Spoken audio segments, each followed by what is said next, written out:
Hi, everybody. This is Hondo Carpenter from Sports Illustrated's Fan Nation, Las Vegas Raiders Insider Podcast, and now part of FFSN, Fan First Sports Network, where you can get our podcast each week on audio.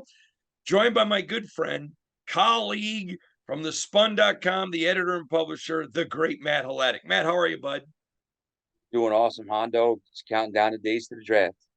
I know it. Can you believe it just seems like yesterday we had the Super Bowl and now we're already, man, just goes so fast. Man, I want to dig in on my latest mock draft, have a little bit of changes. I've said all along there's one quarterback in that top four group, but well, let me rephrase that.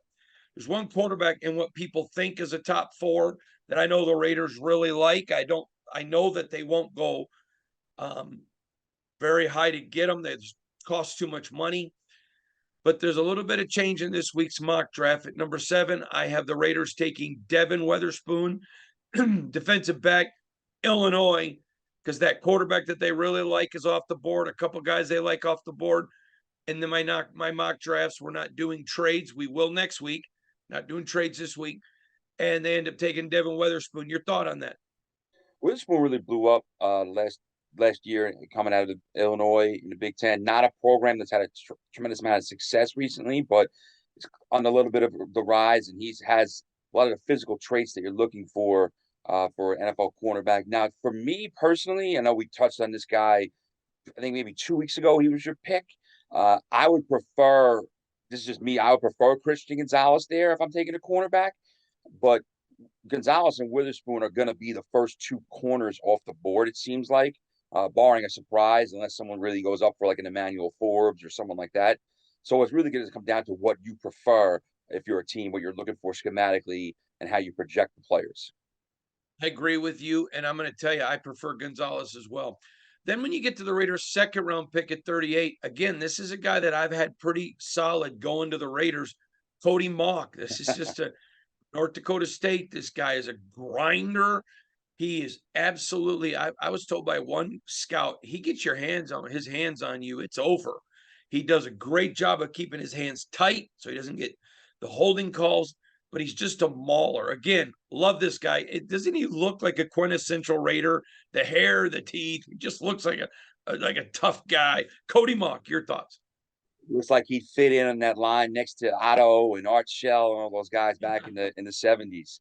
Um, we've talked about him. He's been the pick there in the second round in your mock for almost a month now, I want to say, and we've talked about the fit he'd have coming in immediately, being able to play on the inside.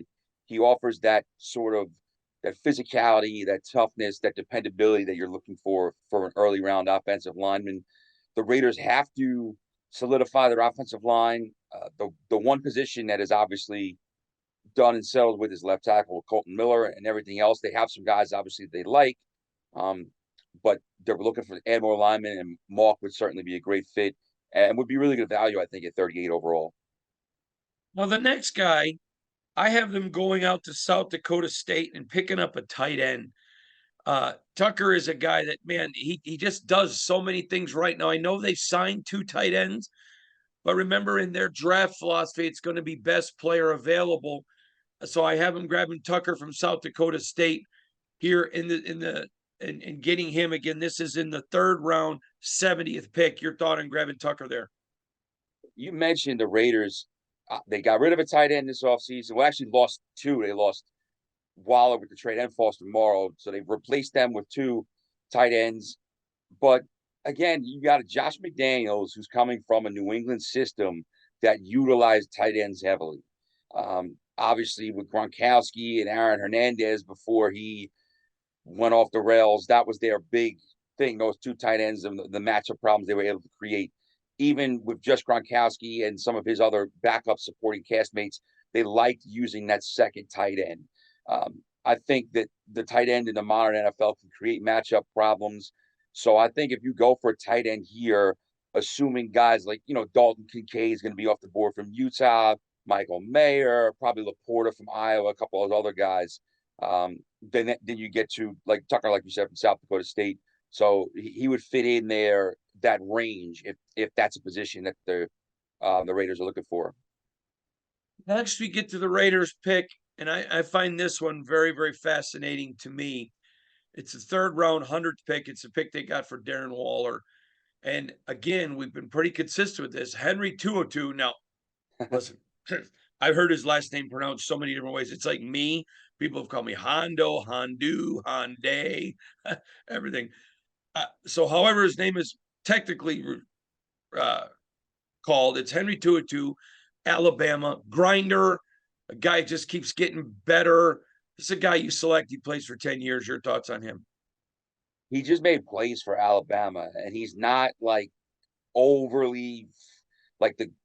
I mean, he's impressive, but he's not like this freak physical specimen or anything like that. But he's a guy who just made plays. Great team guy, great fit.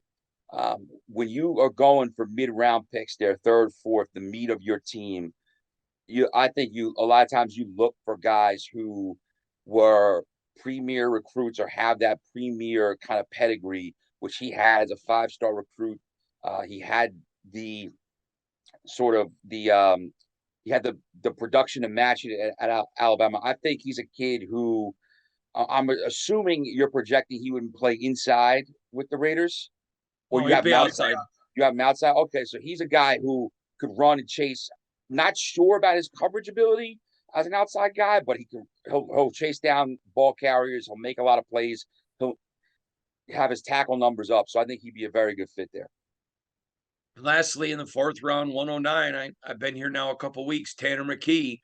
Mhm. He's a quarterback out of Stanford. This guy has everything that Josh McDaniels likes in a quarterback, but he's a fourth rounder. So it allows the Raiders next year, if they choose, to go up and get one of those rare elite quarterbacks and not lose a whole lot. He's got a year in the system. Your thought, Tanner McKee, Stanford? Type of kid, and I think I've said this before, who at worst, if you pick him in the fourth round and you can coach him up, maximize what he does well, you have a cheap, solid backup for a few years behind Garoppolo. And if you go and get a younger guy, one of the, like you said, the more premier prospects next year or whenever. Best case scenario is you coach him up and he becomes a decent quality starter.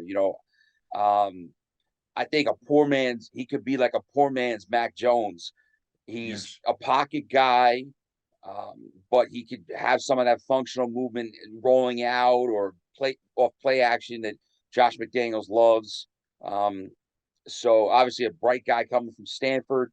So, I think that's what you're thinking there when you're projecting that pick in the fourth round. For you, though, Tucker Kraft, I want to go back. That's a kind of a wild card in this mock draft because that's a tight end. He can do a lot. He can block. He can even slide into the slot as a tight end because Josh McDaniels likes movement in his offense. In this mock, I think he's the wild card. Would you agree? Without a doubt. I mean, and just in general of you look at some of the programs that you have guys coming from. You got guys coming out of the Big Ten, Alabama, out of the Pac-12. Now you have him and Mark coming from the FCS level. So they have a little bit less of that, like the pedigree or a little bit less of the hype that some of these other other prospects have. And Mark has even more than Kraft does. He's highly regarded because he's been thought of as one of the better linemen in his class for a while. So Kraft, I think by default, there has to be the biggest wild card, the biggest kind of high risk, high reward, swing for the fences pick. Totally agree. He's Matt Holadik from thespun.com. I'm Hondo Carpenter from Sports Illustrated's Fan Nation Las Vegas Raiders Insider and Fans First Sports Network now, where you can catch our pod, just the audio. So glad to be part of that group. Either way, make sure you check us out later this week for more. We'll see y'all later, everybody.